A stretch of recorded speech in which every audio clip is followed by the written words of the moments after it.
మనుగూరులో PKOC2 mine దగ్గర HMS అధ్యక్షులు గౌరవనీయులు రియాజ్ అహ్మద్ గారు, అదేవిధంగా నేను తెలంగాణ జాగృతి సభ్యులము HMS సభ్యులందరం కూడా ఇక్కడ ఉన్నాము. ప్రత్యేకించి మనుగూరు మనుగడను దెబ్బతీసే విధంగా సింగరేణి ఇక్కడ ఉన్నటువంటి ఓసీ మైన్ని ప్రైవేట్ పరం చేయాలని చూస్తున్నది. మనుగూరులో దాదాపు 75,000 నుంచి 80,000 మంది ప్రజలు జీవిస్తూ ఉన్నారు. ఈ ఓసీ మీద సింగరేణి మీద ఆధారపడి జీవించేటటువంటి ప్రజానికం చాలా పెద్ద ఎత్తున ఉంటారు. ఒకవేళ మనుగూరులో ఉండేటటువంటి ఈ మైన్ను ప్రైవేట్ పరం చేస్తే అసలు మనుగూరు పట్టణం మనుగడనే లేకుండా పోతుంది.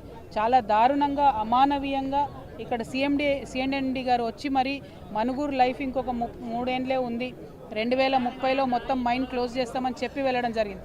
దానివల్ల మనుగూరు పట్టణంలో కూడా అనేకమైనటువంటి ఇబ్బందులు ప్రజలు ఎదుర్కొంటున్నటువంటి పరిస్థితి ఉంది.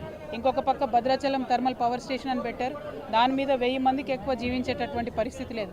కాబట్టి ఇక్కడ ఉండేటటువంటి PKOC2 మైన్ని ఎట్టి పరిస్థితుల్లో కూడా ప్రైవేట్ పరం చేయకూడదు. ఈ బ్లాక్ సింగరేణికే ఉండాలి, సింగరేణి మైనే నడవాలని చెప్పి మనుగూరు కార్మికుల పక్షాన నేను డిమాండ్ చేస్తూ ఉన్నాను. అదేవిధంగా సింగరేణిలో డిపెండెంట్ ఎంప్లాయ్మెంట్ కావచ్చు, మరి ఇన్కమ్ ట్యాక్స్ ఏదైతే జీతాల మీద పర్క్స్ మీద ఇన్కమ్ ట్యాక్స్ వేస్తూ ఉన్నారో అవి కావచ్చు, ఇటువంటి అంశాలు అలియాస్ నేమ్స్ అంశాల మీద తెలంగాణ జాగృతి HMS పోరాటం కొనసాగిస్తుంది.